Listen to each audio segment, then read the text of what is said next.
going on, you guys? Welcome to Bidcast episode 14. I just did an episode a couple days ago, but lots happened in the past couple days. As you can see, we broke above 10,000, which is a huge level for Bitcoin, and we're actually holding above it, which is kind of crazy. Today's Sunday, so it's the weekly close tonight at 6, so I'm excited to see where we end up closing. If we close above this 10K area, I think it's going to be great.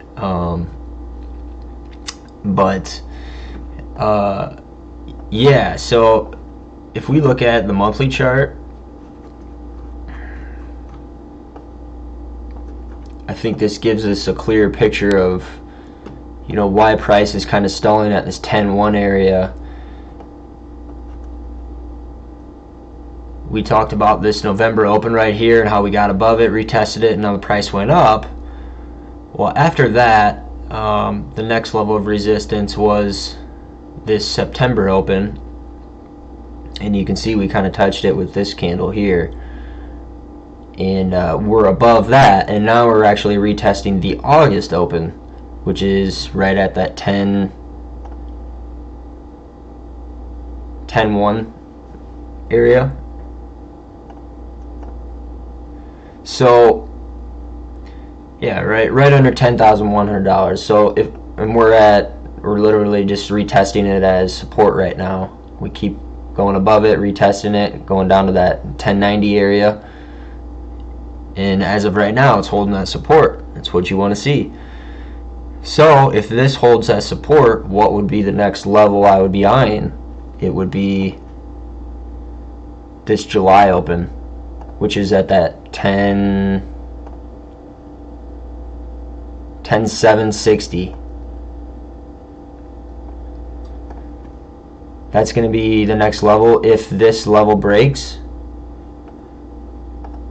for me, that's what I'm going to be looking for. Dips are getting bought up, and we're going to go into some of the on-chain analysis to give you my reasons why I think Bitcoin has been just steadily rising in price ever since we broke out of this downtrend.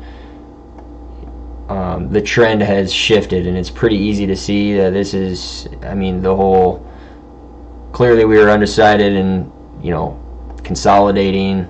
It was bearish for a while.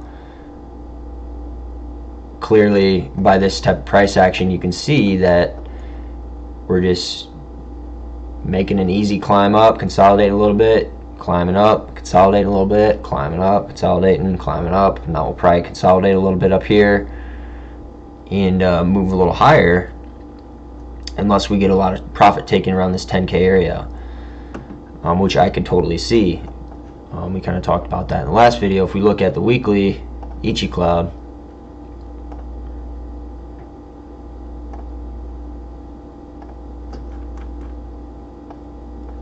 maybe we come up here, retest the top of the cloud around that 10.3 area, and come back down and correct around 9K. I think that'd be healthy. We've been going up for basically, a month straight. We kind of had one down week here in January, but then we were off to the races after that. So really, I could see a correction, but as of right now, all dips are for buying for me, just because of the way that price has been reacting, the way that we've broken out of its downtrend. So obviously, and major investors have seen the momentum shift, and when the momentum shifts, that's when you don't want to go against the trend, I guess. If you're shorting this, it's probably going to be a bad time. Trying to time when Bitcoin's going to have a decent correction is just, it's not worth it, in my opinion. You don't want to mess with super high leverage, especially if you're shorting, I guess.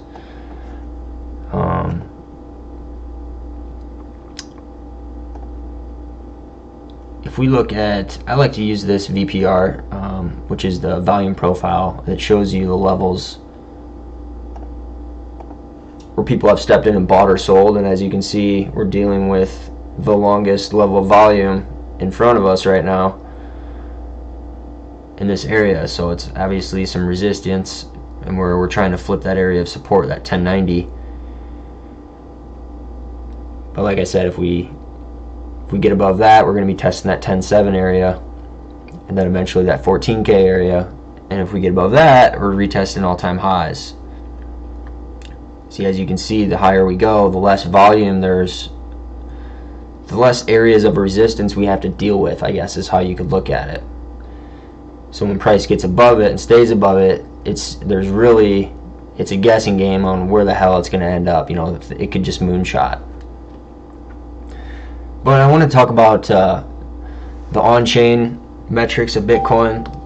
The great thing about Bitcoin is it's an open source software, so anybody can actually go and look at, you can actually analyze all of the on-chain analytics.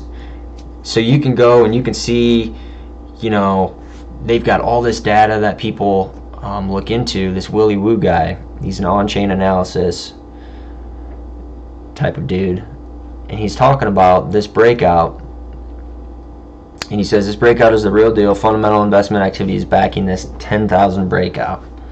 So what he's saying is, if we look at this graph, back in 2019, when we were seeing these type of on-chain metrics, when these lines were getting spread out ahead of themselves, like we're starting to see over here, this preceded a major run-up.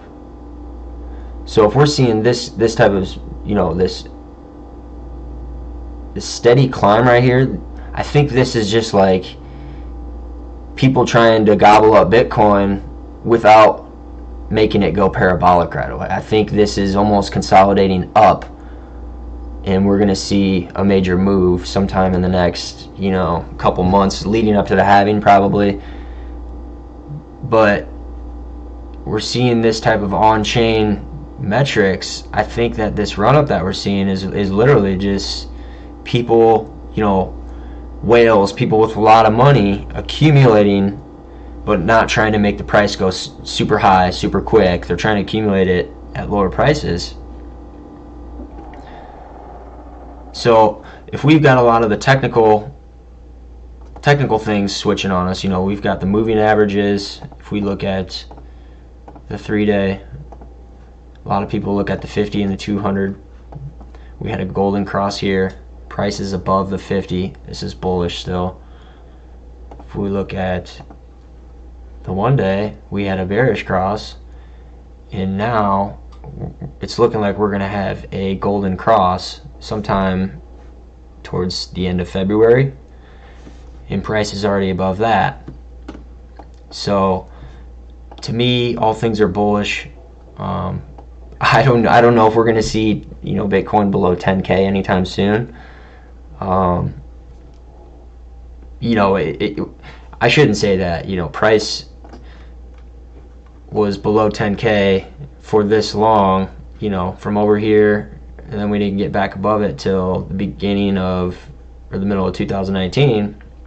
Price didn't stay above it for very long, but then we came back down, and we can see that price didn't stay below it for very long. We bottomed.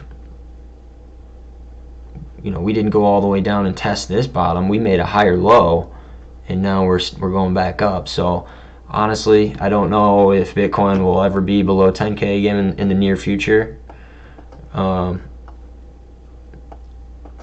So that's kind of my 2 cents on the price. I think this is super healthy. We're seeing on-chain analytics telling us that this is looking really good on the investor side. People are buying and accumulating Bitcoin. I think we haven't seen, what I think is kind of unusual is that the trend has shifted, and we haven't seen a day of price action above like 5.6%. See, we can see that the day was 5%. This one was 5.1%. This day was, okay, that one was 8%. But after we broke out of the downtrend, we haven't had a day that's been above like 5 or 6%, which is unusual to me considering that the trend has shifted. See, we were in a downtrend and we had a positive day that was 16.5%. And we haven't seen like a 10% bagger since the trend has really shifted. It's always just been like these small increments, and then we consolidate, small increment, consolidate, small increment, consolidate. It's like a more healthy rise up, which is great to see. And then you got Willy Woo saying that the on-chain analysis, the investor activity is mega bullish. I think all things are pointing to a continuation of the bull run that started in 2019. We got back above, and this was just a nice healthy correction, and now we're going back up. Super excited about it, guys. Bitcoin's back above 10K. Like I said, as long as we hold that 10.1 area, which is the area that we're retesting right now, I think we're going to see 10.4, eventually 10.7. If we get above that, 14K, and if we get above that, we're probably going to retest all-time highs. Remember, this is a halving year. We got the halving coming in May 2020. Supply schedule gets cut in half. Big things for the halving year. 2020 is looking good. Anyways, let me know what you guys think. Subscribe to my channel, and I will talk to you guys later. All right, peace out.